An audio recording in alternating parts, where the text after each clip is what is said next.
All right, good morning, everybody. Mrs. Norris here, and today we're going to be talking about nationalism and sectionalism. Now, these are ideas that shouldn't be new to us.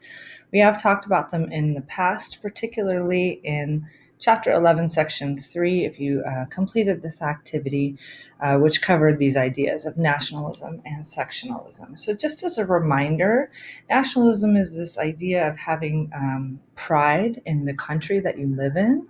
It was built on the idea that if the country, the United States in this case, became dependent on any other country for something like, say, protection, and that country decided it didn't want to help anymore, then the United States would be sort of left floundering. So, this idea of building pride in our country together, helping us become independent and not needing to rely on anyone else.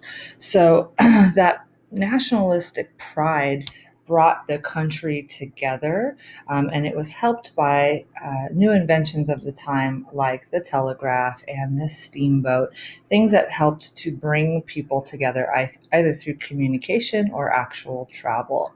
On the other end, we have sectionalism, and sectionalism is not pride in your country, but pride in the region that you live in. So during that time, we would have meant the North and the South. So we have the North, which is basically built by industrialists, right? It was the Industrial Revolution. We have factories, we have families working in factories. So the North was one side of the coin, and on the other side, we have the South. And the South was a lot of farm owners, plantation owners, people that relied on crops like tobacco and cotton, while at the same time also relying on slave labor. So um, these ideas of a North and a South who are prideful of just their region and care about the things that are important to their area, this is what's going to lead us into the Civil War, because of the fact that in the North, they didn't need slave labor. They had families that were working in their factories. They had men and women independently working in their factories. So the idea of having to rely on slave labor was lost on them. However, in the South, these plantation owners, they relied heavily on slave labor. And so it brought this tension to a once united country that's going to lead us into the Civil War. So let's look at what our main idea is for this activity. So our main idea is patriotic pride united the states, but tensions between the North and the South emerged.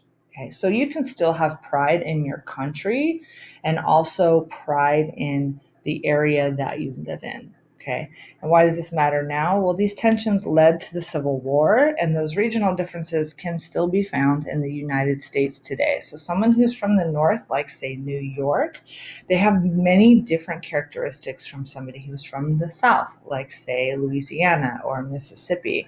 So, those are regional differences that you can still see to this day. So we've already, if you've done this activity, talked about these two ideas pretty in depth. So today's activity is a bit of a review. So what you're going to do is, you see here on slide number 2 a list of resources. You're going to use these resources below to compare and contrast nationalism and sectionalism. Pay attention to how they are the same and how they are different. So comparing and contrasting. So we have different links here. I'm just going to go to one. Okay, just a short little article on the differences between nationalism and sectionalism, and you'll find that these are all kind of the same. And then on slide number 3, we have a note-taking chart. So in the column on the right, the first column, is where you're going to take notes on the things that are specific to nationalism. So looking at these different websites from slide number 2, including this one, what does it say that is unique to just nationalism? All right. And then on the third column, what ideas are unique to sectionalism? So these are the things that are only characteristics of sectionalism. And in the middle, what ideas or characteristics or beliefs do these two things share? So the things that are the same for both nationalism and sectionalism, we're going to put in this middle column here. So again, we have our note-taking slide, and then we have our resources. So you have no need to find your own resources because I've done the work for you. Now, how do you take notes? So the best suggestion that I have is that once you open a site from the list on slide number 2, let me get this other window out of the way here. We're going to make this window a little smaller, and then we're going to pull it over to the side. So here I have my notes on the right, and then my article that I'm reading on the left. Okay, so I have my notes here, and as I'm reading the article, I can just take my notes on the slide here. Okay, so if you split your screen in this fashion, then it's going to be easier for you to take notes. Okay, so what I could do is, if I wanted to, I could open these up and have them all waiting over here for me, like this. Okay, so again, slide 3 is where I'm going to take my notes, and then in my other window here is my list of resources from slide number 2. Okay, so once you're done taking your notes, so you've gone through the list of resources, you've found your things that are unique and different between these two ideas, and now we're going to take that, we're going to put that into a Venn diagram, or a double bubble map, if you like to call it. So it is difficult to read, so my suggestion is that we have our different tools up here on our menu bar. Don't use the Control minus or the Command minus combination to make your screen bigger and smaller, because what often happens when you do that is you make the text at the top smaller and you can't see the icons to know where you want to go from your menu bar. So instead, use your zoom tool here, and don't actually click on the magnifying glass, click on the arrow, and I'm going to take it down to 50. Okay, and I still can't really see, but I can see a little bit better, and I can also slide it to the right and to the left, just like this. Okay, so it tells me that I'm going to use this site called Lucid Chart, and I want to make sure that I log in with my Google information as a student. So I'm going to click, and I'm going to do the same thing where I'm going to drag it over to my open window. And it says, well, the first thing I want to do is log in. So I'm going to log in with my Google. Now, I've already started using this resource, and students have already shared stuff with me, so my screen will look a little bit different, but we all have this orange button that says New Document. So the directions say click on the drop-down arrow next to the document. I don't have that, but what I do have is if I click on it, a drop-down menu will appear. So I'm going to select from a template, and I'm going to look for, it tells me here, that there should be something that's called Venn diagrams. Okay, so it's a little difficult for me to read what it says there, so I'm going to make it a little bit bigger. Under brainstorm ideas, let's see if I can find that. Here we go, Venn diagram. So I'm going to make this back smaller. And I'm going to select Venn diagrams. And it says, my next direction says select basic two-set Venn diagram, okay, which we don't have listed here.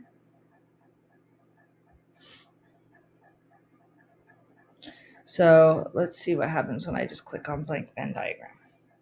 Okay, so there's nothing there. I'm going to continue to see, maybe they renamed it since the last time I used it. Oh, we have a 3-set. We have a 2-set. Here we go, a 2-set Venn diagram. So let's just use this one. Okay, and then I'm going to open document or open template. Okay.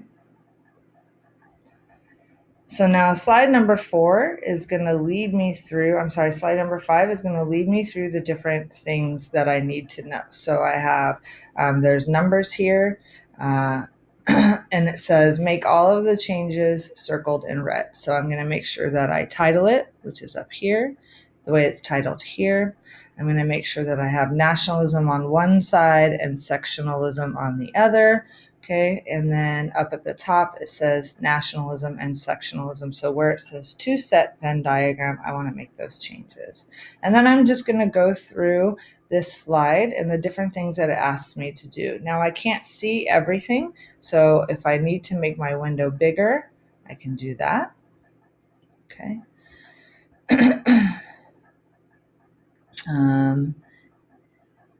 I want to down here zoom in a little bit. Okay. And here we have some tutorials that I can watch to kind of walk me through the different tools that I can use. So as I am working on this, I'm going to kind of look at slide number 5 to guide me. Okay. So there, it's numbered easy enough for us to be able to figure this out. Okay. So once I'm done with my chart, and what you're doing on your Venn diagram is you are writing facts that are only about nationalism on one side, facts that are only about sectionalism on the other side, and then the facts that they share in the middle. And in terms of the colors and the font and all of that, that is completely up to you. Make it look interesting. It is your project. Please do your best. Okay. Once you're done, you're going to go to the File window. Okay, so File up here, and it tells me that I want to export it. So I'm going to go down to Export here, and I want to export it as a JPEG here.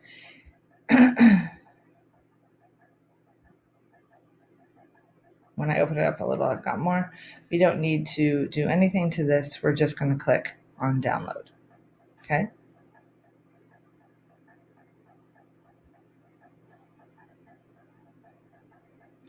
So you can see that it's made the file for me.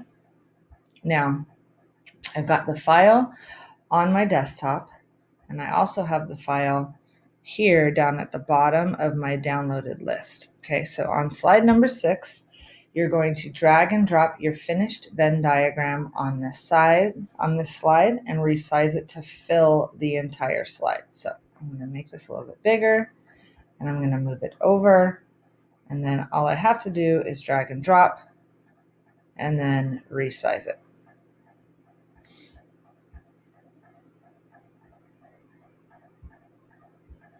Okay. And now my project is ready to turn in. All right. So again, your first step is to go through the different websites and take notes. I suggest that you split your window because it will be easier to take notes on these ideas from the websites if you do. And then when you're done, you're going to use the information to create a Venn diagram and then share the Venn diagram with me.